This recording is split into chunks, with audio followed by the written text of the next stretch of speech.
GeM TV நேயர்களுக்கு வணக்கம். இப்போது நாம் பார்க்க போவது தெய்வ மச்சான் திரைப்பட விமர்சனம். குவாண்டம் பிசிக்ஸ் என்ன சொல்லுதுன்னா, ஸ்டீபன் ஹாக்கிங்கோட பிக் பேங் தியரிப்படி இந்த பிரபஞ்சத்துல இருக்கிற எல்லா உயிர்களுக்கும் ஈர்ப்பு சக்தி இருக்கு. வீடு எங்க இருக்குன்னு சொன்னீங்கன்னா தபால் கார்த்தி வீடு எங்கன்னு கேளுங்க. தபால் கார்த்தினா தான் தெரியுது. தபால் ஆபீஸ்ல வேலை செய்யறான்னு பார்த்தோம். டேய், குடும்பத்தை அசிங்கப்படாம விட மாட்டேன். ஆல்ரெடி உங்க குடும்பம் அசிங்கமான குடும்பம் தானடா. நீங்க சாதாரண மச்சான் இல்ல, தெய்வ மச்சான்.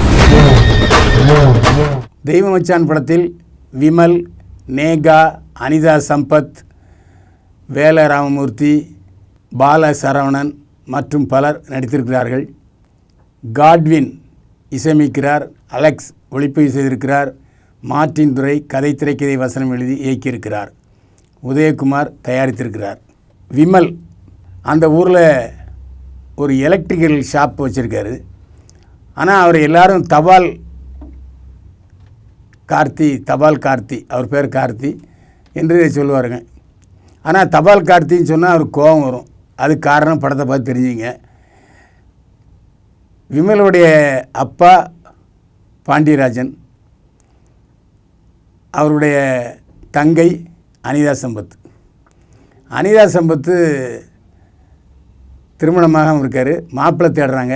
மாப்பிள்ளை தேடுற இடத்துல நிச்சயார்த்தம் அன்னைக்கு ஏதோ அந்த கல்யாணம் நின்று போயிடுது. 2 முறை கல்யாணம் நின்று போய் விடுகிறது.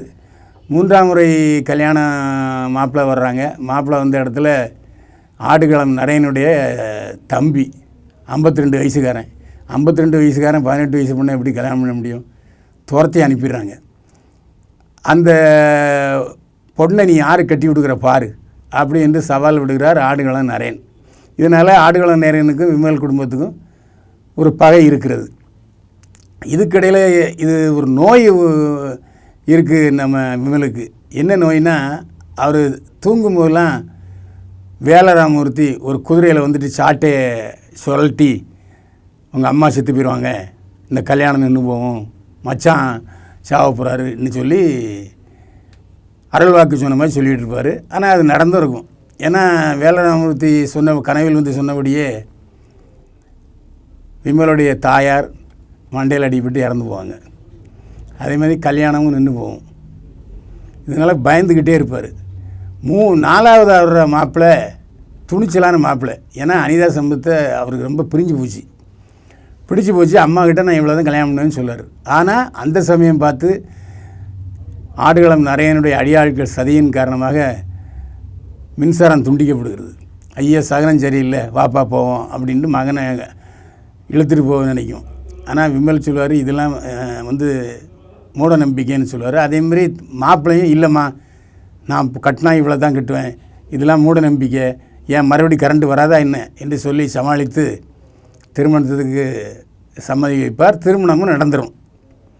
இந்த சூழ்நிலையில் அருள்வாக்கு சொல்லுவார் வேலராமூர்த்தி, மச்சான் இறந்து போயிடுவார் அப்படின்னு. இதனால் ஒரே குழப்பமாக இருக்கும் வீடு முழுக்க. ஆனால் அந்த குழப்பத்தில் சீரியஸ் இல்லாமல் ஒரு காமெடியாகவே கொண்டு போயிருக்கார் இயக்குனர் மார்ட்டின் துரை. இந்த படத்தில் விமல் கதாநாயகன் நடித்திருக்கிறார். சமீபத்தில் விலங்கு என்ற OTT தொடரில் நடிச்சிருந்தார் விமல். அதில் மிகச்சிறப்பாக நடித்திருந்தார். அதற்கு நல்ல பேரெல்லாம் கிடைச்சிது. இதன் காரணமாக இந்த படம் ஒரு காமெடி கதைக்களமாக இருக்க என்று ஒத்துக்கொண்டிருக்கிறார்.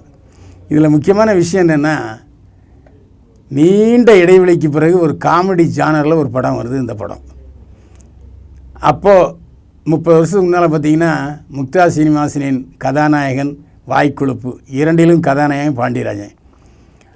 அதுக்கப்புறம் பாண்டியராஜன் காமெடி கதாநாயகன் என்று பாட்டி சொல்லி தட்டாதே உள்பட பல படங்கள் நடித்தார். ஆனால் இப்போது காமெடி கதாநாயகன் என்று யாரும் இல்லை. ஏன்னா கதாநாயகர்களே காமெடி பண்ண ஆரம்பிச்சிட்டாங்க. அதனால் காமெடிக்கென்று ஒரு தனி கதை இல்லாமல் போய்விட்டது. ஆனால் நீண்ட இடைவெளிக்கு பிறகு ஒரு நல்ல காமெடி ஜானரில் ஒரு நல்ல கதை வந்திருக்கிறது என்று தான் சொல்ல வேண்டும். அதற்கு உயிரோட்டமாக திகழ்கிறார் விமல். அதாவது ரொம்ப ஓவர் ஆக்ஷன் இல்லாமல் யதார்த்தமாக நடித்தாலும் நமது மனதை பூர்ணமாக கவர்கிறார் விமல். இனிமேல் அவர் தேர்ந்தெடுத்து கதைகளை நடிப்பாரேயானால் நல்ல நடிகராக, மார்க்கெட்டில் இருக்கிற நடிகராக வலம் வரலாம். அனிதா சம்பத்து தங்கச்சியாக நடிச்சிருக்காரு. அவர் தான் இந்த படத்தின் கதையின் நாயகி. ஏன்னா நேகா விமலுடைய காதலியாக இருந்தால் கூட அவருக்கு அதிகமான போர்ஷன் கிடையாது. இந்த கதைக்கெல்லாம் அனிதா சம்பத்தியே சுற்றி வருகிறது. ஆனால் அனிதா சம்பத்தி என்னமோ தெரில, எப்போ பார்த்தாலும் இடித்த புலி மாதிரி இருக்கார். ஏன்னா எப்போ பார்த்தாலும் ஒரு வெறுப்பை உமிழ்கிற முகத்திலே காட்சி தருகிறார். ஏன்னு தெரில, கல்யாணம் ஆகலைங்கிற ஒரு வருத்தம் இருக்கத்தான் செய்யும். அதுக்காக கல்யாணம் ஆன பிறகு கூட அதே முகமாக இருக்கிறார் அனிதா சம்பத். ஏன் இந்த மாதிரின்னு தெரியல. ஏன்னா முகம் நல்லா பாந்தமாக இருக்குது. அதை கொஞ்சம் சிரித்த முகமாக புன்னகையோடு இருந்தால் இன்னும் கொஞ்சம் பார்க்குறதுக்கு நல்லாயிருக்கும். அடுத்து வர்ற படங்களில் அனிதா சம்பத் இதை கவனிப்பார்னு நினைக்கிறேன். ஆர் பாண்டியராஜன் காமெடி கதாநாயகனாக இருந்த பாண்டியராஜன் இந்த படத்தில் அப்பா காமெடியனாக வந்திருக்காரு.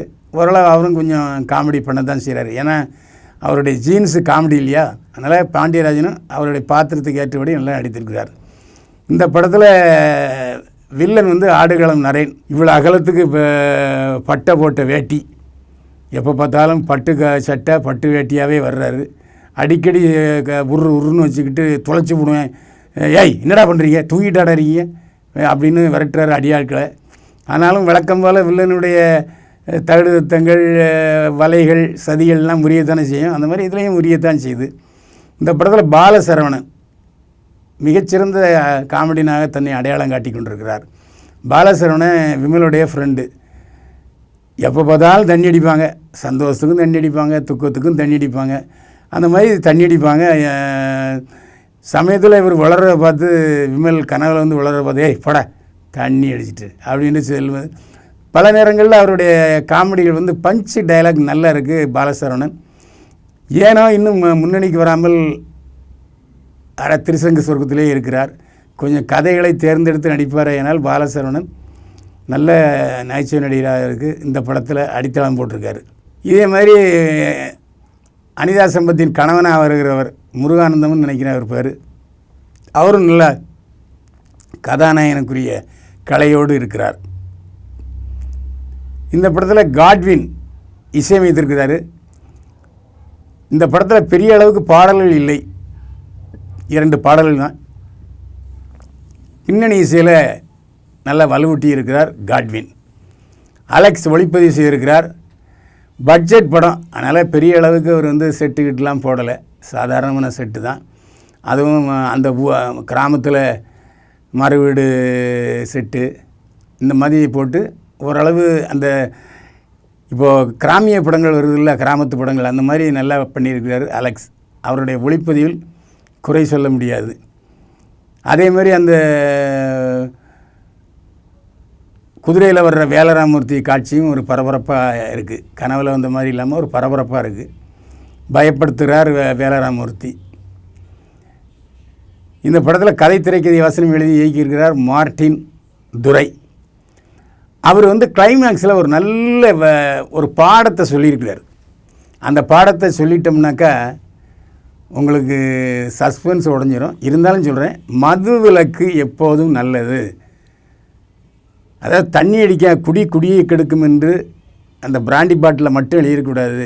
நிச்சயமாக அதை ஃபாலோ பண்ணும் எல்லாருமே. பெரும்பாலானவர்கள் மதுவுக்கு அடிமையாக இருக்கிறார்கள். ஆனால் அந்த பெரும்பான்மையானவர்கள் மதுவின் பிடியிலிருந்து, மதுரக்கன் பிடியிலிருந்து விலக வேண்டும்ங்கிறத கடைசி காட்சியில் சொல்லியிருக்காரு. அது ஒரு நல்ல பாடமாகவும் இருக்குது. எந்த இடத்துலையும் போர் அடிக்கலை, லேகாக இல்லை, தூக்கம் வரல, கொட்டாய் வரல, தெளிந்த நீரோடை போல் காமெடி படம் போயிருக்கு. குடும்பத்தோடு உட்காந்து பார்க்குறதுக்கு என்னென்னா, இதில் ரெட்டாயிரத்த வசனம் இல்லை, அறுவாளை சீவிர காட்சிகளும் இதில் இல்லை, ரத்தம் சதையமாக சண்டை காட்சிகள் இல்லை. எல்லாருமே பார்க்குற அளவுக்கு தான் சின்ன சண்டை காட்சிகள் இருக்கிறது. அதேமாதிரி ரெட்டாயிரத்த வசனங்கள் இல்லை, குத்துப்பாட்டு இல்லை, ஆபாச வசனங்களும் இல்லை. ரொம்ப நீட்டாக ஒரு கோடை விடுமுறையை ஒரு மகிழ்ச்சியோடு கழிக்கணும்னா இந்த படத்தை தியேட்டரில் போய் பாருங்கள். தெய்வ மச்சான் காமெடி குடும்ப படம். பைல்வான் பார்வையில் தெய்வ மச்சான் படத்துக்கு 100க்கு 43 மதிப்பெண்கள். மீண்டும் சந்திப்போம். வாழ்க வளமுடன்.